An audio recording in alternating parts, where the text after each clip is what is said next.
Et salut tout le monde. Bon, aujourd'hui, je vais vous parler des fameux Rocket League. Je vais vous donner un peu mon opinion. Est-ce que ça vaut la peine de les acheter? Est-ce que ça vaut pas la peine de les acheter? Est-ce que vous êtes mieux avec un système AMD ou un système Intel? Bon, ça c'est parce que le débat il est plus ravigoré ou réanimé depuis que AMD a donné de sérieux coups de pied dans le cul d'un Intel depuis qu'ils ont sorti les fameux Ryzen. Fait que Intel, on va commencer par le processeur. Genre, ça, on parle pas. Moi, je parlerai pas du i9. Le i9, ça vaut pas la peine d'en parler. Il n'y a pas grand monde qui va acheter ça pour gamer, exemple. De ce côté-là. Fait que je vais commencer par le fameux i7 11700K, qui est un 8 cœurs 16 trade, qui est fréquence de base 3.6 GHz, fréquence maxi 5 GHz. Bon, ok, pour le monter à 5 GHz, ça va être la même chose pour les 5. Il va falloir aller jouer dans le BIOS parce que plus le nombre de cœurs est sollicité, en principe, moins que la puissance augmente. Moi, avec mon 8700K, ça a été ça au début. J'atteignais pas 4.7 GHz de même. Il fallait que j'aille jouer dans le BIOS puis que je débloque le turbo pour dire que tu mets 4.7 GHz à toutes les cœurs. Aux 6 cœurs, les 6 cœurs vont monter à 4.7 GHz tous. Sinon, par défaut, le processeur ne fera pas ça. C'est quand il va y avoir plus de 2 cœurs sollicités, exemple. Mais là, la fréquence, plus les cœurs vont être plus il va y avoir des cœurs sollicités, plus la fréquence va comme diminuer. Mais 5 GHz, c'est quand même pas rien. Là. On parle de 5 GHz en fréquence maxi. Là. Pas overclocké, là, en principe. 16 MB de cache, comme Intel, toujours égal à elle-même, à lui-même, toujours. Pas beaucoup de cache de ce côté-là. On mise beaucoup sur la fréquence des cœurs. Euh, on peut même aussi le monter en Intel Turbo Technology 2.0 Frequency 4.9. Je ne sais pas trop ce que ça veut dire. Je ne les ai pas vraiment testés. 125 watts de TDP. Ça, c'est un bug qui blesse un peu de chez Intel, je présume, parce que 125 watts, le fameux socket 1366, c'est sur ce socket-là que les premiers i7 sont sortis, le i7 920, le i7 950, 960, 930, je pense aussi, le fameux i7 930. Ça, c'était un bon, ça, c'était un champion de l'overclock, le 930. Je m'en rappelle, là, ouf, celui que j'avais, là, tu pouvais overclocker ça, c'était fou. Et le fameux i7 990X qui était les premiers 6 cœurs Intel pondait à cette époque-là. Mais à cette époque-là, ça fonctionnait. Le TDP était de 125 watts déjà. Fait que là, on est comme beaucoup plus tard, parce que on parle de 2008. Fait qu'on parle plus d'une dizaine d'années. Intel, depuis la 10e génération, nous ont sorti un TDP de 125 watts. Si par exemple, 95, on peut le configurer à 95 watts, le TDP, un peu comme le i7 8700K était, sauf le problème, c'est qu'on doit perdre de la performance, c'est normal. On diminue la consommation un peu d'énergie, mais on perd aussi un peu en performance. Ça, il faut pas se leurrer. Bon, on peut DDR4 3200, puis il peut supporter 128 Go maximum de mémoire vive, c'est pas mal de la moyenne. Puis on a un Intel, une carte graphique intégrée dans le processeur qui est la Intel UHD Graphics 750. Bon, ben ça a l'air au moins, ils ont peut-être un peu renouvelé un peu plus les cartes vidéo que nous, parce qu'avant, ils mettaient tout le temps les mêmes. Fait qu'on va jeter un coup d'œil sur le fameux i5 11600K. Bon, on a 11600K, 6 cœurs, 12 trades, fréquence de base 3.90 GHz, fréquence maxi 4.90 GHz. Bon, pour avoir les 4.90 GHz sur les 6 cœurs, comme j'ai expliqué avec les i7 11700K, il va falloir aller jouer dans le BIOS puis lui dire, débloquer mettre le turbo, dire au BIOS du motherboard de dire, lui faire, de le programmer, exemple, pour lui dire, tu mets des 6 cœurs et tout le bordel à 4.9. Sinon, de base, par défaut, il ne le fera pas. Et pour faire ça, comme j'ai dit, ça va vous prendre une motherboard de chez Intel, une fameuse Z590 de ce côté-là. Fait que ça ne prendra pas la petite motherboard B quelque chose qui vendent, je présume qu'il est toujours fabriqué aujourd'hui. Fait que 12 megs de cache, c'est sûr que c'est pas tant que ça, c'est quand même acceptable quand même pour un 12 cœurs, façon de parler. Pour un 6 cœurs, c'est quand même très très bon. C'est comme, c'est bon, acceptable, si on pourrait dire ça. Intel, AMD mise beaucoup plus sur la cache que Intel le fait. Encore là, TDP de 125 watts, on peut le programmer pour 95 watts. Mais c'est comme on a vu aussi dans le précédent, regarde ici, ils disent TDP down frequency. Mais si on le met à 95 watts, je présume que là, on n'a plus 3.9 de base, on passe de 3.9 à 3.6. Même chose pour l'Intel, le i7, de ce côté-là. Donc, il peut supporter 128 Go DDR4 3200. Même carte graphique qu'on retrouve dans les deux processeurs. Pas de changement de ce côté-là. On va aller voir un article du magazine Forbes qui a quand même fait une coupe de bench de ce côté-là. Fait que c'est le single trade, c'est ça, le single trade, le single core. C'est sûr qu'Intel s'en tire mieux. La fréquence d'un cœur chez Intel est beaucoup plus rapide que chez AMD. Fait que, tu sais, mais quand même pas par tant que ça. Si on regarde le 5950X ou le 5900X, c'est quand même pas une très grosse différence par rapport au i9, là. Mais quand même, le 11700K par rapport au 5600X, il n'y a pas tant de différence que ça. Même pour le i5 11600K, pas vraiment trop de différence de ce côté-là. Fait que ça, faut pas s'en faire. Par exemple, si on parle du multi-trading, par contre, ça, c'est une autre histoire. Là, AMD va passer en avant d'Intel. Parce qu'AMD mise beaucoup sur le multi-trade, les applications qui demandent du multi-trading.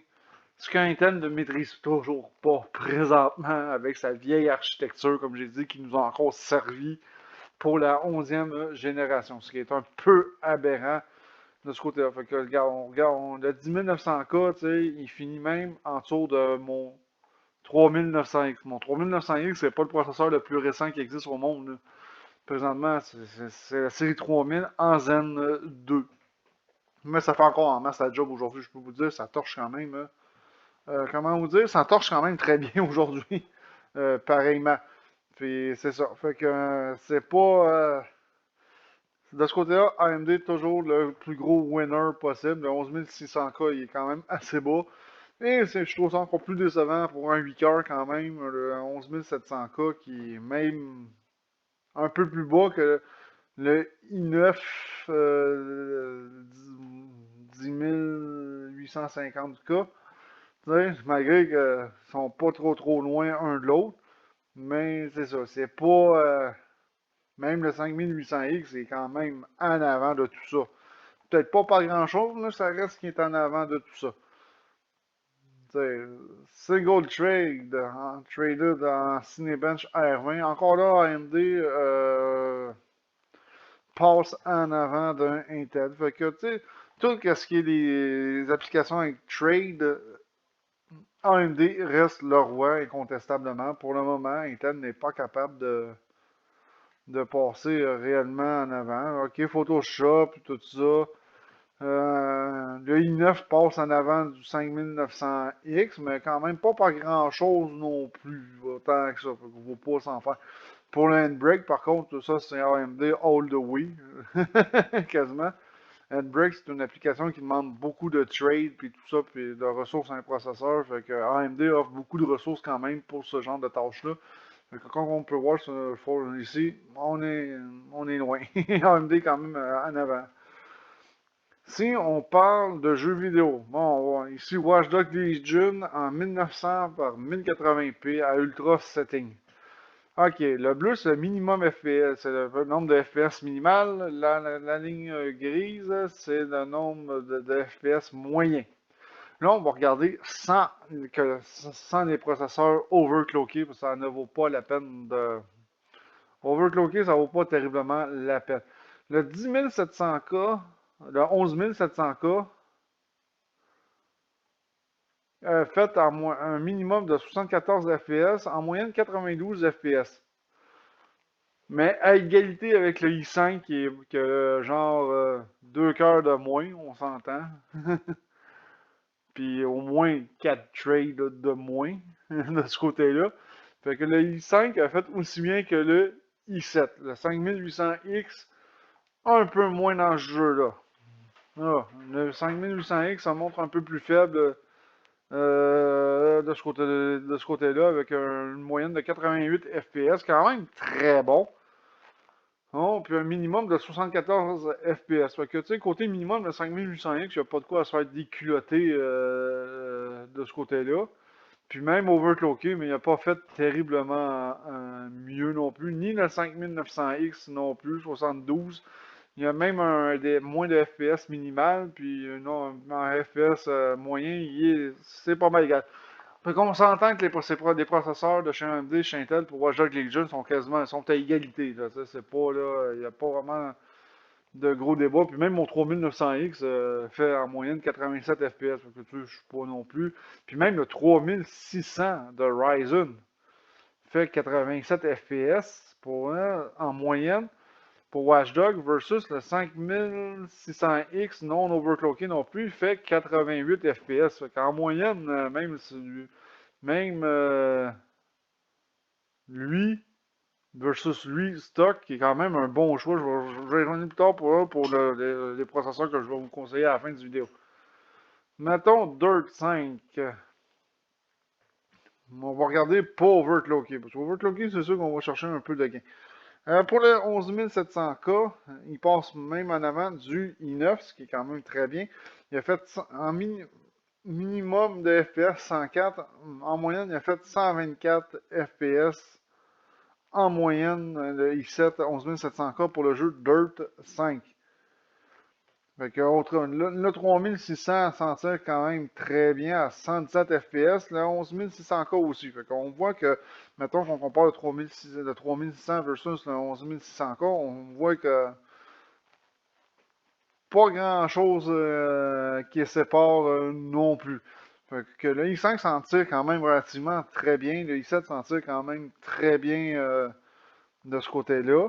Par exemple, le 11700K se fait dépasser par le 5600X d'une certaine façon. 120 FPS, même pas. Le 5600X, il fait même moins bien que le i7, mais il fait quand même mieux que le i5. Parce que ne faut pas se leurrer, le 5600X est quand même un 6 coeurs. C'est un peu dur de le comparer à un 8 coeurs, mais quand même, en moyenne 120 FPS versus 124 FPS, la différence, on va se le dire, elle est quand même très très minime. Bon, Far Cry. Bon, pour le i7, on parle de minimum 110 FPS, en moyenne 143 FPS.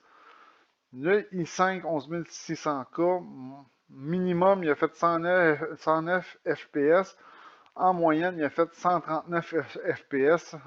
Les FPS, c'est les images par seconde, les frames per second. C'est les images par seconde. C'est quand même très bon de ce côté-là. Les i7, les Intel s'en tirent quand même relativement assez bien en jeu. Bon, ok, mon 3900X, par exemple, est un peu à la ramasse côté FPS pour Far Cry New Da à Ultra. On s'entend de ce côté-là. Fait que j'aimerais ça trouver dans le graphique, parce que comme ils n'ont pas placé ça vraiment en ordre, de ce côté-là, c'est un peu plus dur de se retrouver. Bon, le 5800X overclocké, il a fait quand même aussi bien, même mieux qu'un 11700K, mais je vois pas de 5800X non overclocké par contre. Fait que ça, c'est un petit peu. Ça me dérange un peu. Mais malgré que le 5600X overclocké, il s'en est quand même. On parle overclocké pour concurrencer Intel, il s'en est quand même bien sorti à 147 FPS de moyenne. Mais sans overclock, le 5600X, c'est quand même not too shame comparé au i5 puis même au i7 parce que hey, 143, il était à égalité avec le i7. On parle que le 5600X a quand même des 2 cœurs de moins que le 11700 700K de ce côté-là. Bon, le c'est là que le bas blesse, c'est que les processeurs d'Intel consomment quand même beaucoup d'énergie par rapport au AMD. Regarde, AMD, là, minimum stock, un 5600X qui a un TDP de 65 watts de base, va consommer 164 watts, ce qui est quand même pas si énorme que ça. 201 overclocké. OK, le 3600, 179 stock. C'est quand même not too bad non plus. C'est quand même pas si pire. Parce que le processeur est quand même plus vieux, le 3600. Le 3600 de chez AMD. Mais le 10600K, même chose. Le 5900X, ça c'est des gros processeurs. Ça vaut même pas la peine de comparer ça vraiment. Mais le 11600K, 235 watts de stock, c'est quand même énorme là. C'est énorme. Je suis même pas sûr que mon 3900, tu sais, ben ouais, 3000, mon 3900 doit consommer à peu près autant que ça au final. C'est un 12 cœurs quand même. Mais c'est quand même énorme pour un 6 cœurs 12 trade. 3900X plus normal, c'est 12 cœurs. C'est normal. Mais pour un 6 cœurs, c'est pas normal. Qui consomme autant que ça. Puis overclocké, c'est encore pire. 320 watts. Si on parle du i7, 268 watts de base stock. C'est hallucinant, là, versus, en overclock, on n'en parle pas. On est à 347 watts de consommation de ce côté-là. C'est sûr que côté jeu, Intel a quand même réussi à refermer le gap entre ce qui séparait AMD puis Intel. C'est sûr qu'AMD, on peut très bien gamer avec ça. AMD, par exemple, pour faire du multi-trade. Puis en plus, c'est ça le problème, c'est que les jeux vont prendre de plus en plus des trades en conséquence de ce côté-là. Fait que rendu là, je sais plus qui va vraiment gagner. Parce que plus les jeux vont être multi-tradés, puis AMD mise beaucoup sur le multi-trading tasking. Là, Intel s'en vient tranquillement avec ça. Encore là, Intel, je trouve qu'il y a encore du chemin à faire. Puis en plus, AMD, lui, a une architecture. AMD mise moins sur la fréquence des cœurs du processeur. Il mise plus sur l'architecture du CPU en tant que tel, de ce côté-là. Bon, on va discuter question de prix. Le i5 11600K, on peut l'avoir à 360$. Évidemment, il va y avoir Newegg et Ordinateur Canada. Chez Ordinateur Canada, c'est quand même un bon rapport qualité-prix versus le 5600X. Je pense qu'il se détaille quand même, je pense, si je me rappelle bien, à 450$ pour le 5600X. Fait que rendu là, tu sais, le i5 pourrait rester un meilleur choix pour un processeur juste pour gamer. Par exemple, consomme pas mal plus d'énergie qu'un AMD. Le 11700K se détaille quand même à 550$, qui est quand même pas trop pire. C'est quand même moins cher qu'un 5800X de chez Intel de ce côté-là. Fait que de ce côté-là, Intel marque des points qui est quand même moins cher que AMD si on prend si on les compare avec les deux avec la série 5000 de chez AMD. Bon, question motherboard. Ben c'est ça, chez Intel, ça vous prend au moins une Z590. Là, pour l'instant, je vous montre chez Newegg une des moins chères. Il y a peut-être, c'est sûr qu'il y a des. Ailleurs, on peut peut-être encore les trouver moins chères, on s'entend. Mais ça reste quand même assez cher. C'est la moins chère, qui est quand même une Asus Prime. L'Asus Prime, généralement, c'est l'entrée de gamme qui offre dans la série Z. C'est pas des mauvaises motherboards, là, parce que loin de là. T'sais, parce que, regarde, là, on parle de 349$. Puis si on va dans le Hero, ben, ça, on n'en parle même pas. Là. On est rendu à 600 balles de ce côté-là. Fait que c'est quand même pas si pire de ce côté-là. C'est quand même. Mais en dehors de ça, c'est à peu près la moins chère. Parce que si je recule, regarde, on voit 320$, 470$. Ben, 469$, on va voir, j'arrondis. Regarde, la 214 chez ASRock, c'est très basic. Là, par rapport à la petite Asus que je vous ai montré qui a pas mal l'air moins basic que ça. Sinon, c'est 240$ pour encore la Asus. Asus a l'air d'offrir des prix quand même pas pires pour des motherboards à prix relativement abordables. C'est sûr qu'il y en a d'autres. Mais on regarde les prix. Versus les AMD, bon, c'est un gars 5800X vendu par Newegg, c'est ça. C'est quand même, eux autres le vendent 650$. Sinon, 550 versus 640$. Donc on s'entend que Intel est quand même moins cher pour se builder un ordinateur récent. C'est catégorique. C'est catégorique. Intel reste quand même moins cher. Qui aurait cru qu'Intel serait moins cher de ce côté-là? De ce côté-là. Par exemple, pour les motherboards de chez AMD, les motherboards de 5600X, regarde, pour ça c'est un revendeur, c'est un, comment dire, je dirais pas un crosseur, mais pas loin.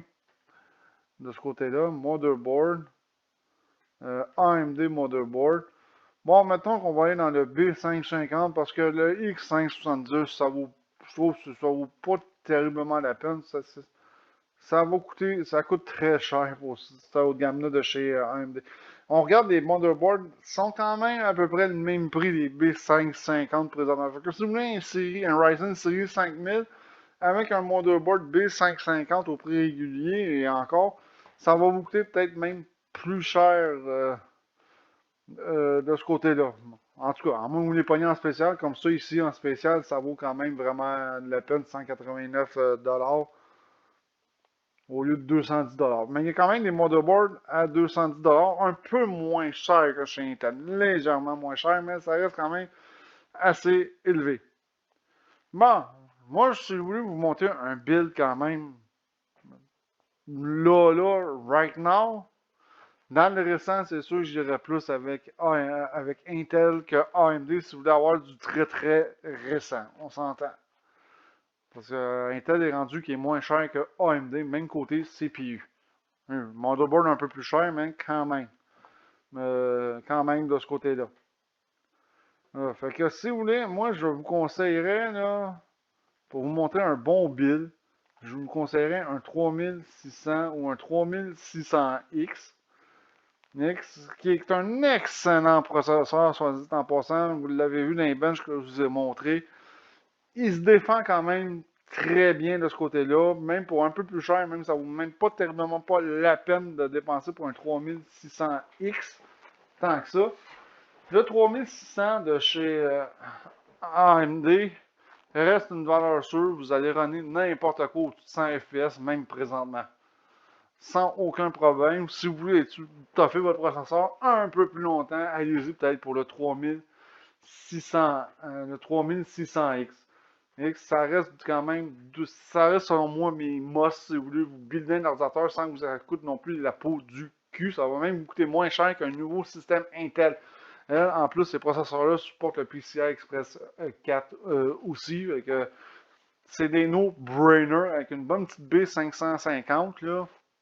Je vais vous le dire, vous êtes en business pour une bonne coupe d'années. C'est sûr que si vous voulez avoir quelque chose d'un peu plus cossu de ce côté-là, c'est 3800X que je voulais rentrer. 5800, on s'entend.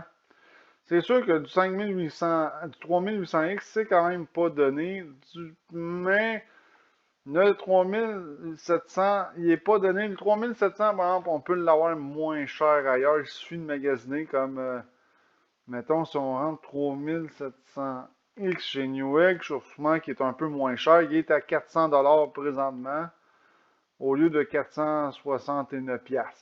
Mais ça vaut pas, si vous faites juste gamer, ça vaut pas la peine. Moi, je vous le dis, allez-y pour les fameuses séries 3600, 3600X. C'est un no-brainer. J'en ai beaucoup monté à venir jusqu'à date. Tout le monde a été très satisfait de ces processeurs-là. C'est des bons petits cœurs et ça game ultra très bien. J'ai des amis qui en ont de ces CPU-là. Puis, finalement, pour le rapport qui a été pris, c'est imbattable la série 3000 de chez AMD présentement. Puis il y en a encore beaucoup de disponibles. Ils ont été tellement produits jusqu'à date qu'il y en a encore beaucoup de disponibles. Fait que c'était mon opinion sur le nouveau processeur Intel versus les nouveaux processeurs AMD. Fait que j'espère que cette vidéo-là vous a plu. Fait que je vous dis ciao tout le monde. À la prochaine.